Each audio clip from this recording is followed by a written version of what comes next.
Our lesson for this week is about using graphic organizers in writing paragraphs showing cause and effect, comparison and contrast, and problem solution relationships. As you go on in developing your skill in writing paragraphs showing cause-effect, comparison, contrast, and problem solution relationships, you will also improve your skills in planning 2 to 3 paragraph composition using outlines and graphic organizers in text read.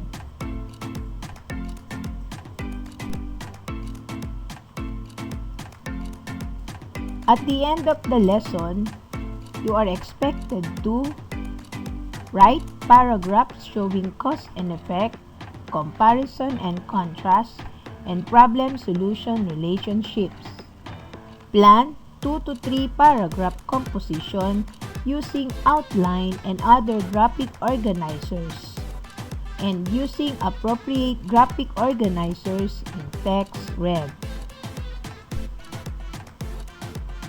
What is a paragraph? A paragraph is a brief piece of writing that has a topic sentence and supporting sentences that are closely related to the topic sentence. To begin with, let us see how cause and effect paragraph is written. Let us first define the cause and effect. Cause is the reason something happens. Effect is the result of the event or cause. To indicate causes and effects, the following transitional or signal words or phrases may be used. For causes, we have the first cause, reason, second, third. Because is caused by, result from. For effect, we have one important effect, another result, an outcome, as a resulted from, consequently, then next, therefore, thus, so. Here is a sample of cause and effect paragraph. Air pollution may be due to a lot of factors, the most common of which are caused by exhaust gases from vehicles, factory, gas emission, and natural events. Exhaust gases from vehicles have continuously dominated the air, especially in highly urbanized towns and cities, mainly because the government lacks control and citizens prepare convenience to the harmful effects. Likewise, the government has not exercised good control over the location of factories that emit gas elsewhere. Most often than not, air pollution is caused by natural events such as forest fires, volcanic eruptions, wind erosion, and pollen dispersal. A sample graphic organizer of cause and effect. The thesis statement, air pollution is caused by many factors. So these are the causes. Exhaust gases from vehicles, lack of controls, unmindful citizens, factory gas emissions, no regular checks, location of factories, lack of government control, forest fires, volcanic eruptions, pollen dispersal. The effect is the air pollution. Next is comparison and contrast. Comparison in writing discusses elements that are similar. Contrast in writing discusses elements that are different. Steps in writing a comparison-contrast paragraph. Number 1. Choose the people or things, subjects, you want to describe. Number 2. Organize similarities and differences of your two subjects in a Venn diagram. Number 3. Use the transition or signal words that show similarities such as like, similarly, and both, and differences such as but, however, while, and on the other hand.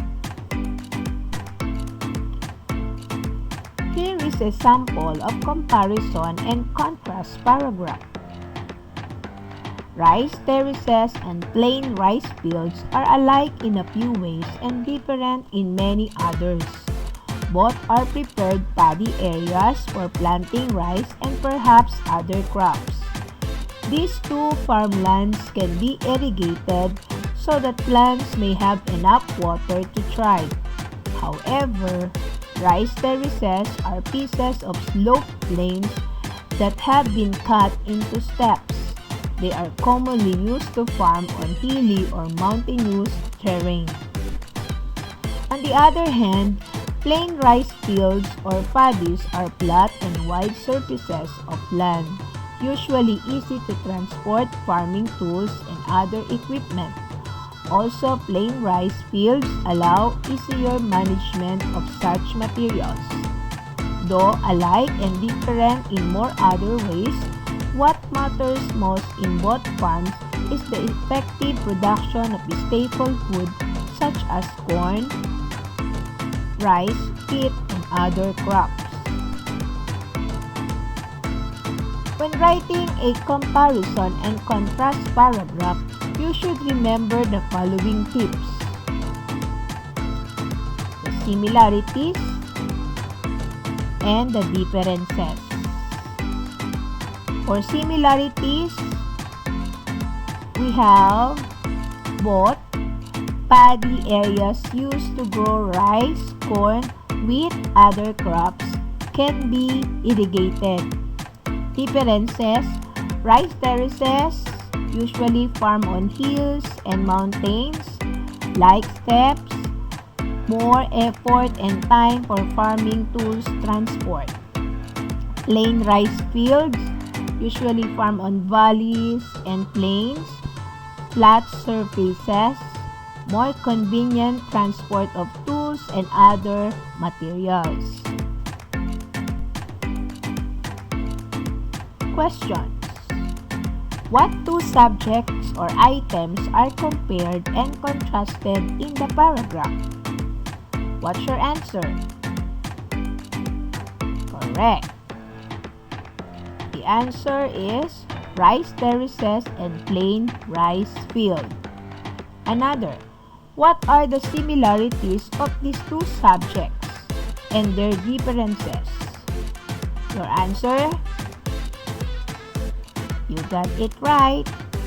Rice terraces and plain rice field both prepared paddy areas for planting rice and perhaps other crops. Rice terraces are commonly used to farm on hilly or mountainous terrain. On the other hand, plain rice fields or paddies used to farm on valleys, plains, and flat surfaces. Last question: what transitional or signal word shows such similarities and differences? What's the answer? Correct. Both, however, on the other hand, and while. Next is the problem and solution. Problem-solution format is a method for analyzing and writing about a topic by identifying a problem and proposing one or more solutions. When writing a problem and solution paragraph, you can do this. 1. Think of a problem and possible solution. 2. Organize your ideas in a graphic organizer. 3. Write the sentences about the idea in your organizer into a paragraph. Make sure you follow the margin and indentation rule. Here is a sample of problem and solution paragraph. Water shortage is becoming a serious problem in the city because of the growing population. That is why the city government has to take concrete steps to address it. One solution is to make more water available through recycling. The building of more desalination plants may be done, but it is very expensive. Another solution that the city officials are doing now is educating the people so they do not waste water. Meanwhile, there is also a move of the government to protect existing water supply from being polluted. There are some more ideas to help solve the problem, but maybe the ultimate solution is that everyone must become actively involved. 2 to 3 paragraph composition using an outline. Paragraph structure, beginning sentence, middle sentences, and ending sentences. Example of an outline for a problem solution paragraph. 1. Problem. A. Water shortage is becoming a serious problem in the city because of the growing population. 2. Solution. A. Make more water available through recycling. B.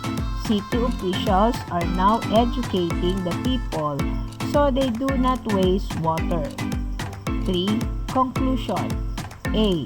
Everyone must become actively involved. Analyze the following graphic organizer. Answer the question that follow.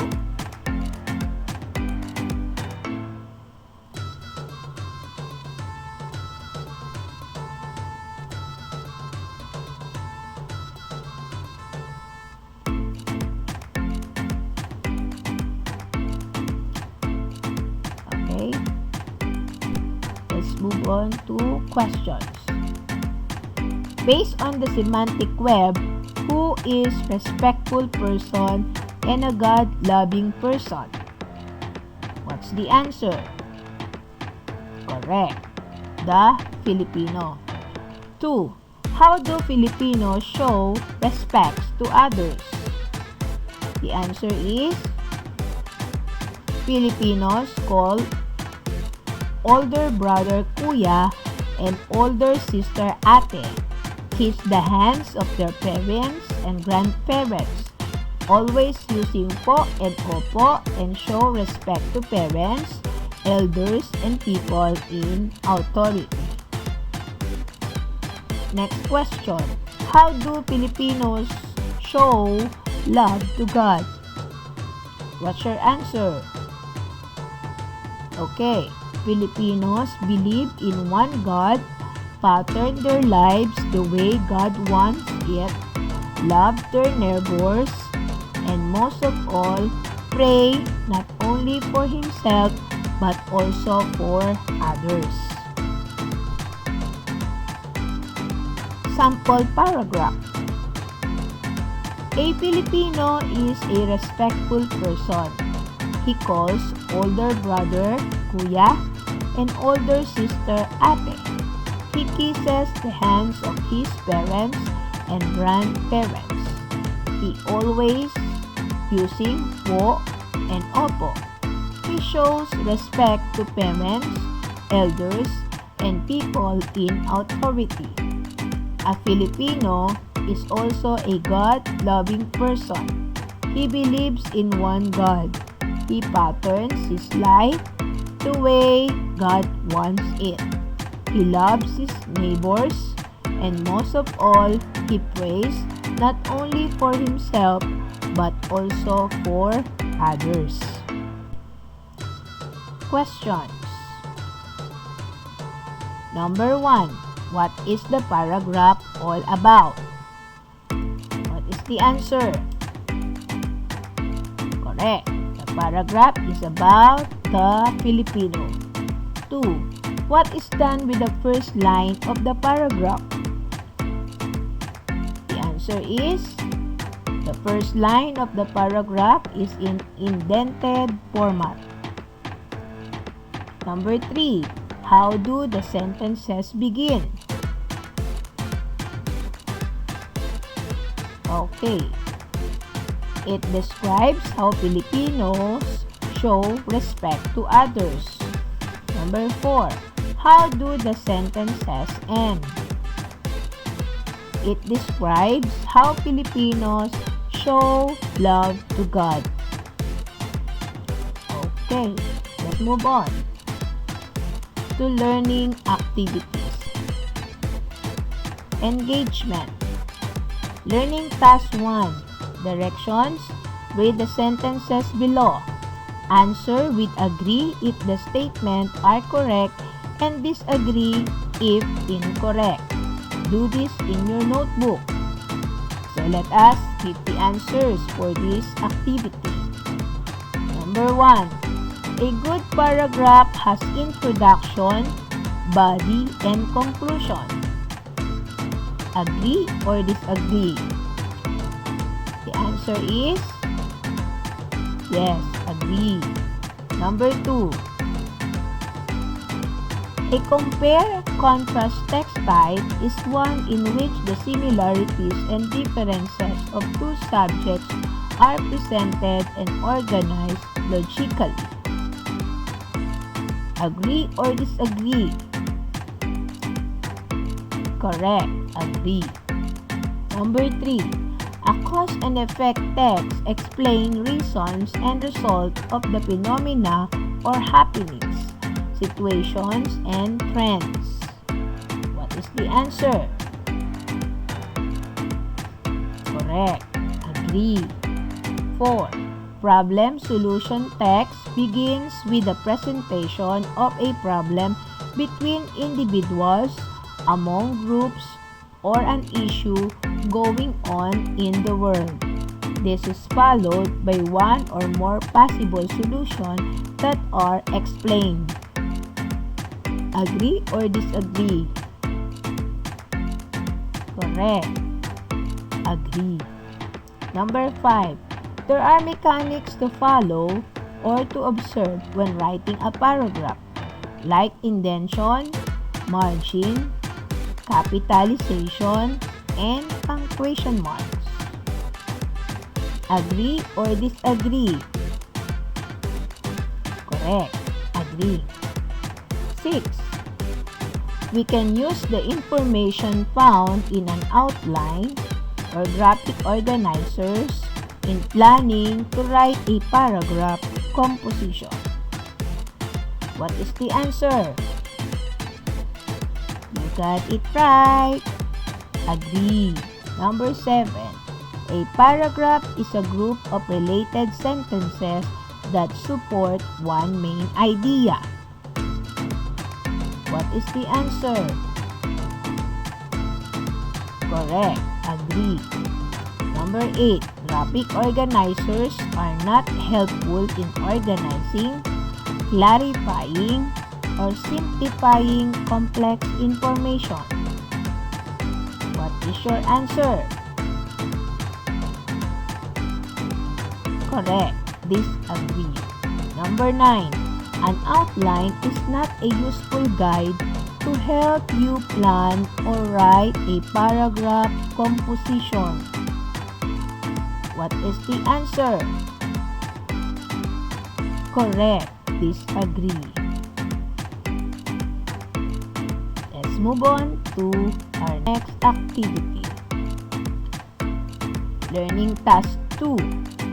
Directions. Write your own 2 to 3 paragraph composition based on the following outline. Do this in your notebook. So for Roman numeral number 1, the 2 wonders of the world in the Philippines. Number 2, Banawe rice terraces. Number 3, Mayon volcano.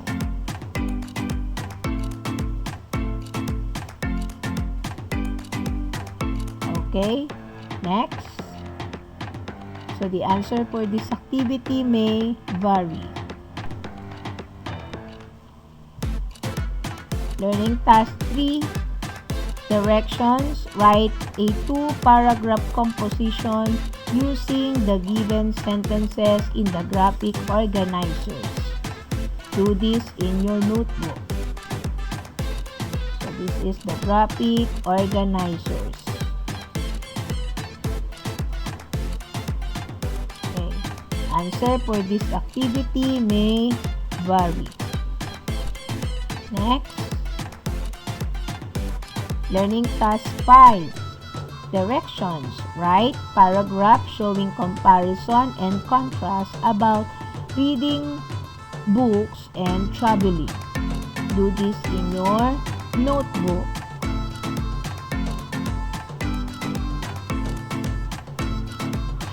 Answer for this activity may vary.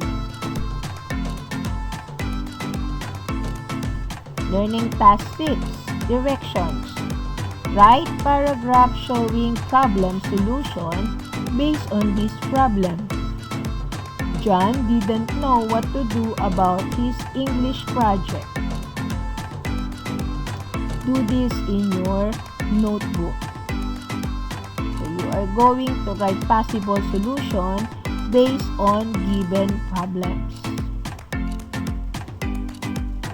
Answer for this activity may vary.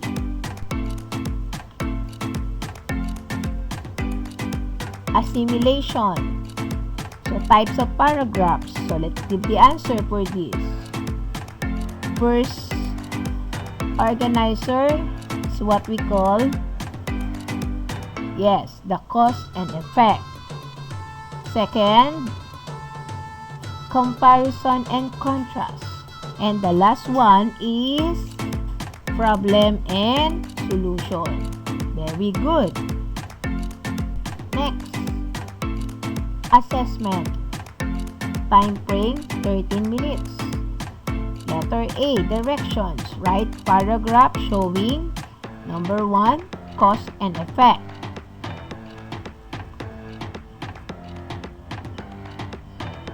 Yan, it's about smoking. Answer for this activity may vary. For number 2, comparison and contrast. Basketball and volleyball.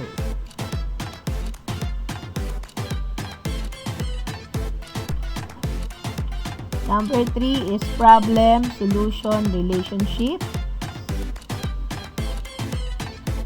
About the internet connection.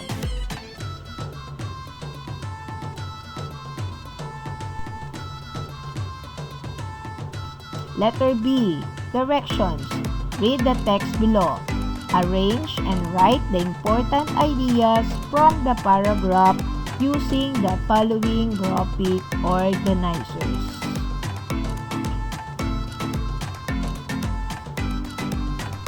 Alright.